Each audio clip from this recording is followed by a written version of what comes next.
Hi hello എല്ലാവർക്കും പുതിയൊരു വീഡിയോയിലേക്ക് സ്വാഗതം.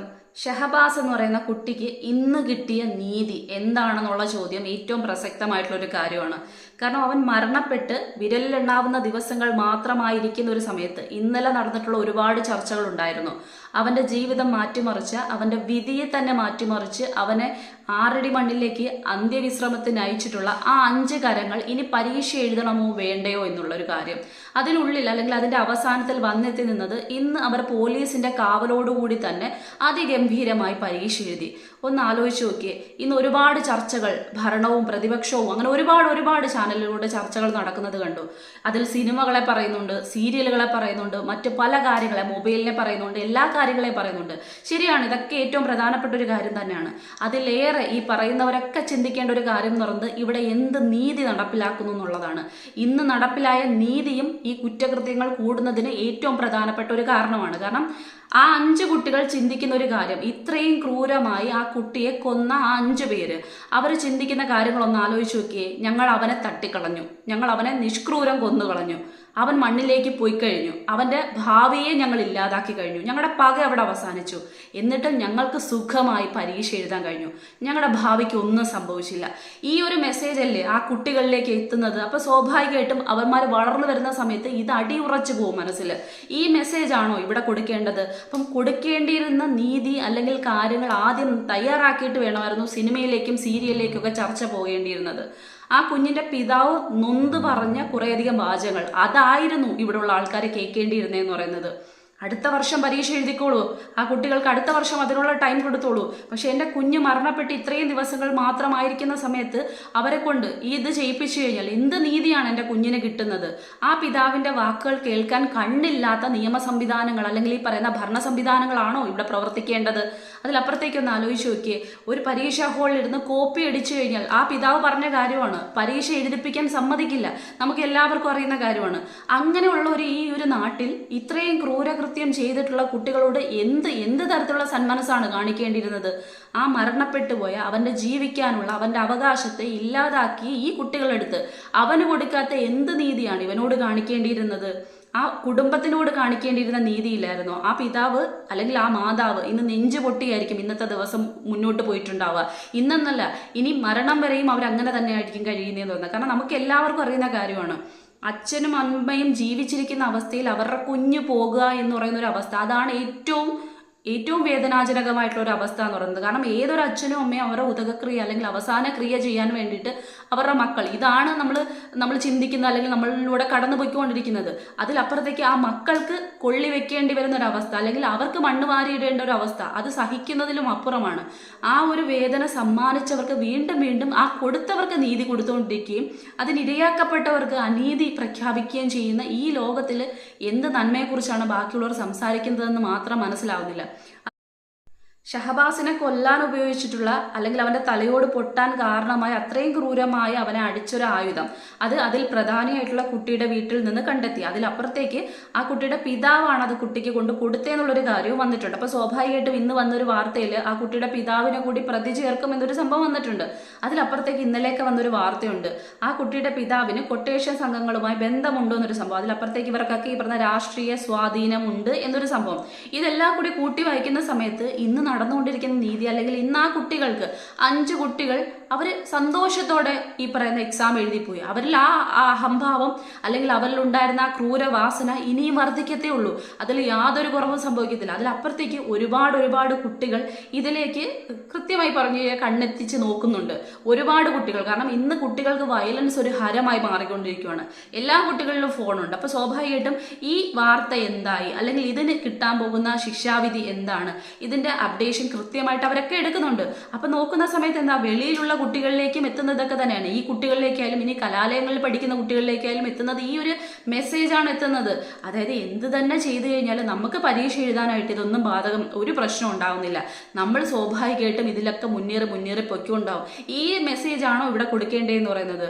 കൃത്യമായിട്ടുള്ള ഈ പ്രാവശ്യം അവന്മാർക്ക് പരീക്ഷ എഴുതാൻ സമ്മതിക്കാതിരുന്നെങ്കിൽ ഒരുപക്ഷെ ആ ഒറ്റ ഒരു കാര്യമെങ്കിലും അതൊരു പേടി തന്നെയാണ്. നമ്മുടെ ഭാവി അടഞ്ഞു പോകും, കൂമ്പടഞ്ഞു പോകുമോ എന്നൊരു ഡൗട്ട് അവർക്ക് ഉണ്ടാകുന്നത് ഏറ്റവും പ്രധാനപ്പെട്ട ഒരു കാര്യമാണ്. ഇതിലിപ്പം ആ പിതാവ് പറഞ്ഞ ഏറ്റവും വേദനാജനകമായിട്ടുള്ള ഒരു കാര്യമുണ്ട്. ഞങ്ങൾ പാവപ്പെട്ട വീട്ടുകാരാണ്. ഇതിനകത്ത് പറഞ്ഞിട്ടുള്ളതെന്ന് പറയുന്നത് പുറത്തറിഞ്ഞുള്ള കാര്യങ്ങൾ, ഒന്ന് പോലീസ് ഉദ്യോഗസ്ഥന്റെ എന്തോ മകനാണെന്നുള്ളൊരു കാര്യം വന്നിട്ടുണ്ട്. അതിലപ്പുറത്തേക്ക് മറ്റൊന്ന് അധ്യാപക ആ കുടുംബത്തിൽപ്പെട്ട ഒരു മകനാണ്. അപ്പം എല്ലാവർക്കും സ്വാധീനമുള്ള, എല്ലാവരും നല്ല അത്യാവശ്യം സെറ്റിൽഡ് ആയിട്ടുള്ള ഫാമിലിയിലുള്ള ആൾക്കാരാണ്. അപ്പം അവർക്ക് ഒരുപാട് സൗകര്യങ്ങളുണ്ട്, അവർക്ക് ഒരുപാട് ആൾക്കാരെ ആശ്രയിക്കാൻ പറ്റും, അല്ലെങ്കിൽ സ്വാധീനം ചെലുത്താൻ പറ്റും, അങ്ങനെ കുറേ കാര്യങ്ങൾ ചെയ്യാൻ പറ്റും. അപ്പം ഒരു കുടുംബത്തിന്റെ പ്രതീക്ഷ, താങ്ങും തണലും ആകേണ്ടിയിരുന്ന ഒരു മകന്റെ ക്രൂരമരണം, അത് താങ്ങാൻ കഴിയാതെ നിൽക്കുന്ന ഒരു പിതാവും മാതാവും, അതിലപ്പുറത്തേക്ക് തൊട്ടടുത്ത ദിവസം പോലും അവർക്ക് നീതിയിട്ടുള്ള ഒരംശം പോലും കൊടുക്കാൻ ഇവിടുത്തെ ഭരണ സംവിധാനത്തിനോ മറ്റാൾക്കാർക്കോ കഴിയുന്നില്ലെങ്കിൽ ഇവിടെ പിന്നെ കിടന്ന് മുറവിളി കൂട്ടുന്നത് ഇവരെന്ത് കാര്യങ്ങളാണ്, ഇവിടെ എന്ത് പ്രഹസനമാണ് ഈ കാണിച്ചുകൊണ്ടിരിക്കുന്നത്? ചെയ്യേണ്ട കാര്യങ്ങളാണ് ഇവിടെ സിനിമയോ ബാക്കി കാര്യങ്ങളോ അല്ല. അതിന് ഇനിയും ടൈമുണ്ട്, അത് മാറ്റിമറിക്കാനും ബാക്കി കാര്യങ്ങൾക്കും ഒക്കെ ഒരുപാട് ടൈമുണ്ട്. ഇപ്പം ചെയ്യേണ്ടിയിരുന്ന ഏറ്റവും വലിയ പ്രവൃത്തി ഇത് തടയുക എന്നുള്ളത് തന്നെയായിരുന്നു. കാരണം ഇതല്ല ചെയ്യേണ്ടത്. അങ്ങനെയാണെന്നുണ്ടെങ്കിൽ കോപ്പി അടിക്കുന്നതിലും വലിയ അപരാധമായിട്ടുള്ള ഒരു കാര്യമാണോ? അവരൊന്നും ഇത്രയും വലിയ ഒരു ജീവൻ എടുക്കുന്ന വലിയ പാതകമൊന്നും ചെയ്തിട്ടില്ല. അവരെ ഇത്രയും വർഷത്തേക്ക് ഡീബാർ ചെയ്യുന്നു. ഇത്രയും വലിയ കാര്യങ്ങൾ ചെയ്യുന്ന സമയത്ത് നിഷ്ക്രൂരം ഒരു കുഞ്ഞിന്റെ തലയോട്ടി അടിച്ചു പൊട്ടിച്ച് ആ കുഞ്ഞിനെ കൊന്നതിന് ശേഷവും കൊലവിളി കൂട്ടുന്ന ഇതുപോലുള്ള യുവതലമുറയെ സൃഷ്ടിക്കാനാണോ ഇവിടുത്തെ ഭരണ സംവിധാനങ്ങൾ മുൻകൈ എടുക്കേണ്ടതെന്ന് പറയുന്നത് ഏറ്റവും പ്രധാനപ്പെട്ട ഒരു ചോദ്യം തന്നെയാണ്. അതിലപ്പുറത്തേക്ക് ഇവിടെ ലഹരി മരുന്നിന്റെ ബോധവൽക്കരണം, ലഹരി മരുന്നിന് എതിരായിട്ടുള്ള ബോധവൽക്കരണങ്ങൾ നടത്തുന്ന എക്സൈസിനെ കാണുന്നുണ്ട്, പോലീസ് സംവിധാനങ്ങളെ കാണുന്നുണ്ട്, ഒരുപാട് കാര്യങ്ങൾ കാണുന്നുണ്ട്. നമ്മൾ സ്കൂൾ കേന്ദ്രീകരിച്ച്, കലാലയങ്ങൾ കേന്ദ്രീകരിച്ച് അങ്ങനെ ഒരുപാട് കാര്യങ്ങൾ സംഭവിക്കുന്നുണ്ട്. എന്നിട്ട് എന്തുകൊണ്ട് ഇവിടെ ലഹരി എത്തുന്നു? എന്തുകൊണ്ട് ഒരു ദിവസം വാർത്തയിൽ ഒരു വാർത്തയെങ്കിലും MDMA അല്ലെങ്കിൽ മയക്കുമരുന്ന് പിടിക്കാത്ത, കഞ്ചാവ് പിടിക്കാത്ത ഏതെങ്കിലും ഒരു ദിവസമുണ്ടോ? റിപ്പോർട്ട് ചെയ്യാത്ത ഒരു ദിവസം? ഇതൊക്കെ ഇവിടെ നിരോധിച്ച കാര്യങ്ങളാണ്. ഇവിടെ ഇതൊന്നും സംഭവിക്കുമായിട്ടുള്ള കാര്യമല്ല. ഇവിടെ അതൊന്നും ഉണ്ടാക്കാൻ വേണ്ടിയിട്ടോ ബാക്കി കാര്യങ്ങൾക്കോ വിൽപ്പനയ്ക്കോ ഒന്നും, എല്ലാത്തിനും എതിരായിട്ടുള്ള നിയമമാണ് ഇവിടെ നിൽക്കുന്നത്.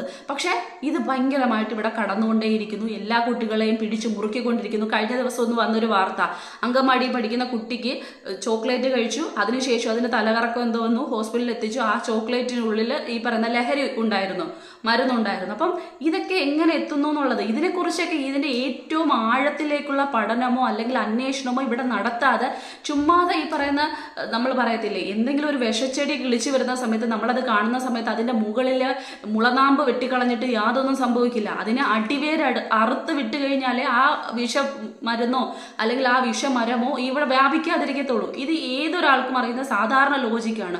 അതിനപ്പുറത്തേക്ക് ഇവിടെ എന്താ സംഭവിച്ചുകൊണ്ടിരുന്നത്? മയക്കുമരുന്ന് പിടിക്കുന്നു, അവരെ 2 ദിവസത്തേക്ക് ഇടുന്നു, 3-ന് ചെന്ന് ഇറങ്ങി പോകുന്നു, അല്ലെങ്കിൽ അടുത്ത വർഷം ഇറങ്ങി പോകുന്നു. ഒന്നും സംഭവിക്കുന്നില്ല ഇവിടെ.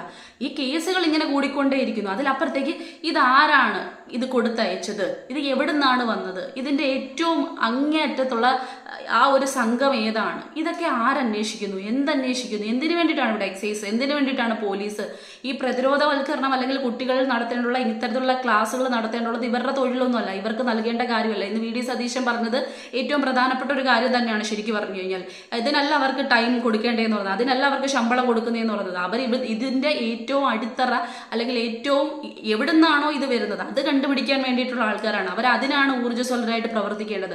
കുട്ടികളിൽ ആ അവബോധം നിറയ്ക്കേണ്ടത് സ്കൂൾ കേന്ദ്രീകരിച്ച്, നമുക്കറിയാം NCC NSS പോലെ ഒരുപാട് കാര്യങ്ങളുണ്ട്. അപ്പം ഇത് സംഘടിപ്പിച്ചുകൊണ്ട് ഇതിലൂടെ കൊടുക്കാവുന്ന കാര്യങ്ങളേ ഉള്ളൂ. ക്യാമ്പയിനും ബാക്കി കാര്യങ്ങളുമായിട്ടൊക്കെ ഇത് മുന്നോട്ട് പോകാൻ പറ്റുന്നതാണ്. അതിനുവേണ്ടി ഇങ്ങനൊരു പ്രവർത്തനം മുന്നോട്ട് കൊണ്ടുപോകേണ്ട ഒരു കാര്യമില്ല. അത് അവരെ ഇതിലേക്ക്, പോലീസിന്റെ ആവശ്യമില്ലാത്ത സമയം ഇതിലേക്ക് ചെലവഴിക്കേണ്ട കാര്യമില്ല. ആ സമയം കൂടി ഉപയോഗപ്പെടുത്തിക്കൊണ്ട് ഇതിന്റെ അടിനാമ്പ് അറുക്കുക എന്നൊരു സംഭവമുണ്ട്. നമുക്ക് തന്നെ അറിയാവുന്ന കാര്യമാണ്. ഞാൻ പല വീഡിയോസിലും പറഞ്ഞിട്ടുണ്ട്, ഇവിടെ ചെക്ക് പോസ്റ്റുകൾ വഴി ഇത്തരത്തിലുള്ള കാര്യങ്ങൾ സുലഭമായിട്ട് വരുന്നുണ്ട്. അതുകൊണ്ടാണല്ലോ ഇവിടെ കിട്ടുന്നത്. ഇവിടെ അങ്ങനെ ഒരു സംഭവം നടക്കുന്നില്ല, ഇവിടെ ഉൽപാദനം നടക്കുന്നില്ല.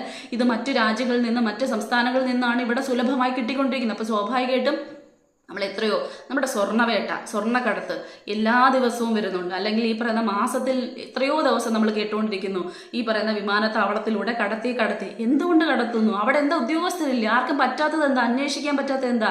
അവിടുന്ന് ഈ പറയുന്ന വിമാനത്തിൽ കയറുന്ന സമയത്ത് അവിടെ സുരക്ഷിതമായിട്ട് അവിടെ നോക്കുന്നില്ലേ കൃത്യമായി പറഞ്ഞ്? അപ്പം എന്താണ് ഇവിടെ നടന്നുകൊണ്ടിരിക്കുന്നത്? ഈ കിമ്പളം വാങ്ങിക്കുക എന്നതിലപ്പുറത്തേക്ക് ചെയ്യേണ്ട ഡ്യൂട്ടി, നമ്മുടെ രാജ്യത്തിനോട് കാണിക്കേണ്ട സേവനം അല്ലെങ്കിൽ അതിനോട് കാണിക്കേണ്ട ഒരു ആഭിമുഖ്യം ആര് കാണിക്കുന്നു എന്നുള്ളതാണ്. 100% ആൾക്കാരും നല്ലതല്ല എന്നുള്ളത് കൃത്യമായി ഇതിൽ നിന്ന് മനസ്സിലാക്കുന്ന ഒരു കാര്യമാണ്. ആരൊക്കെയോ ഒരാളെങ്കിൽ ഒരാൾ കാണിക്കുന്ന കൈക്കൂലി വാങ്ങുന്നതിൻ്റെയും കോഴ വാങ്ങിക്കുന്നതിൻ്റെയും ഉത്തമമായിട്ടുള്ള തെളിവ് തന്നെയാണ് ഇത്തരത്തിലുള്ള കാര്യങ്ങൾ ഈ നിഷ്പ്രയാസം നമ്മുടെ നാട്ടിലേക്ക് എത്തുന്നത്. സ്കൂൾ കുട്ടികളിൽ അടക്കം ലഹരി മരുന്ന് കൃത്യമായി വിൽപ്പന നടത്തുന്ന ഓരോരോ ഈ പറയുന്ന മാഫിയ സംഘങ്ങൾ ഇവിടെ പ്രവർത്തിക്കുന്നുണ്ട്. ഇത് കൃത്യമായി മനസ്സിലാക്കാൻ പറ്റുന്ന ഒരു കാര്യമാണ്. ലഹരി മരുന്നിന്റെ വല്ലാത്ത സ്വാധീനം കുട്ടികളിലേക്ക് ചെലുത്തുന്നുണ്ട്. ഇത് നിർത്തലാക്കുക. അതിലപ്പുറത്തേക്കാണ് സിനിമ, ബാക്കി കാര്യങ്ങൾ. അത് വീട്ടുകാരിലേക്ക് എത്തിക്കേണ്ട കാര്യമാണ് സിനിമയും ബാക്കി കാര്യങ്ങളും എന്ന് പറയുന്നത്. കാരണം കുട്ടികൾക്ക് വെറുതെ പൈസ കിട്ടില്ലല്ലോ. സ്കൂളിൽ പഠിക്കുന്ന കുട്ടികൾക്ക് പൈസ കൊടുക്കണമെന്നുണ്ടെങ്കിൽ അത് വീട്ടുകാർ തന്നെ കൊടുക്കേണ്ട കാര്യമാണ്. അവർക്ക് മൊബൈൽ ഫോൺ കൊടുക്കേണ്ടത് വീട്ടുകാർ തന്നെയാണ്. അപ്പം വീട്ടുകാരാണ്, ഈ പറയുന്ന രക്ഷിതാക്കളിലാണ് ആ ഒരു ബോധവൽക്കരണം നടത്തേണ്ടിയിരിക്കുന്നത്. 10 ക്ലാസ്സിൽ പഠിക്കുന്ന അല്ലെങ്കിൽ +2 പഠിക്കുന്ന കുട്ടികൾ, ഈ പറയുന്ന മിനിമം 10 പഠിക്കുന്ന കുട്ടികൾ സ്കൂളിലൊന്നും ഫോൺ കൊണ്ടുപോകേണ്ട യാതൊരു ആവശ്യം അവിടെ ഇല്ല.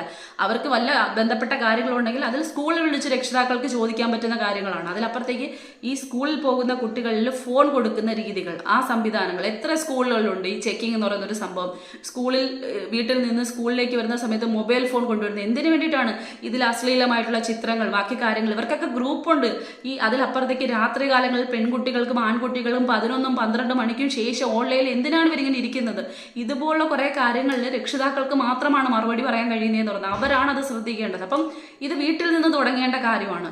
ആദ്യം വീട്ടിൽ നിന്ന് തുടങ്ങുക, പിന്നെ സ്കൂൾ തലത്തിലേക്ക് എത്തുക, അതിനുശേഷം ഭരണ സംവിധാനങ്ങളിലേക്ക് അല്ലെങ്കിൽ നിയമ വ്യവസ്ഥയിൽ ഒരുപാട് മാറ്റങ്ങൾ വരുത്തേണ്ടിയിരിക്കുന്നു. എന്നാൽ മാത്രമേ നമ്മുടെ നാട്ടിൽ ഇത്തരത്തിലുള്ള പ്രവർത്തികൾ ഇല്ലാതാവൂ. അതല്ലപ്പുറത്തേക്ക് ഇങ്ങനെയുള്ള മെസ്സേജുകളാണ് കൊടുക്കുന്നതെങ്കിൽ ഒരു കുട്ടിയെ കൊന്നാലും ഞങ്ങൾക്കൊന്നും സംഭവിക്കില്ല, ഞങ്ങളുടെ ഭാവിക്കൊന്നും സംഭവിക്കില്ല, ഞങ്ങൾക്ക് നല്ലൊരു വക്കീലുണ്ടെങ്കിൽ ഞങ്ങൾ നിഷ്പ്രയാസം എന്താ ഇറങ്ങിപ്പോവും, ഞങ്ങൾ പരീക്ഷ എഴുതും, ഞങ്ങളുടെ ഭാവി അടഞ്ഞു പോലും, 1 വർഷം പോലും ഞങ്ങൾക്ക് പരീക്ഷ എഴുതാൻ കാത്തു നിൽക്കേണ്ടി വന്നില്ല. ചിരിച്ചു കാണും അവന്മാർ, ഉറപ്പായിട്ടും ചിരിച്ചു കാണും. ഇത്രയും ക്രൂര പ്രവൃത്തി പറഞ്ഞ അവന്മാർ ചെയ്ത അവന്മാർ ചിരിച്ചു കാണും. കഴിഞ്ഞ ദിവസമാണ് ഞങ്ങൾ അവനെ കൊന്നത്, എന്നിട്ട് ഞങ്ങൾക്ക് ഇരുന്ന് പരീക്ഷ എഴുതി കാണുന്ന ആ കുഞ്ഞിന് ഇവിടെ ആത്മാവ് എന്ന് പറയുന്നൊരു സംഭവം ഉണ്ടെങ്കിൽ ഉറപ്പായിട്ടും ആ കുഞ്ഞത് അവിടെ നിന്ന് കേൾക്കുകയും അറിയുകയും മനസ്സറിഞ്ഞ് വേദനിക്കുകയും ചെയ്തിട്ടുണ്ടാവും. ഞാൻ അപ്പുറത്തേക്കില്ല.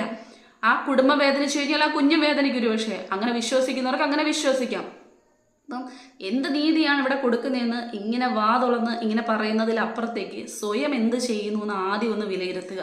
ചെയ്യേണ്ടിയിരുന്ന കാര്യങ്ങൾ ഇന്നലെ ചെയ്തിരുന്നുണ്ടെങ്കിൽ ഇത്തരത്തിലുള്ള ചർച്ചയ്ക്ക് ഇന്ന് വലിയ പ്രാധാന്യം കൊടുക്കേണ്ടതായിട്ട് അല്ലെങ്കിൽ ഇതിനെ പറ്റി സംസാരിക്കേണ്ടതായിട്ട് വരികയില്ലായിരുന്നുള്ളൂ. അപ്പം ചെയ്യേണ്ട കാര്യങ്ങൾ ഒന്നും ഇവിടെ ചെയ്യുന്നില്ല, നടപ്പിലാക്കുന്നില്ല. അതിലപ്പുറത്തേക്ക് മറ്റുള്ള കാര്യങ്ങളിലേക്ക് ചിന്ത പൊയ്ക്കൊണ്ടേയിരിക്കുകയാണ്.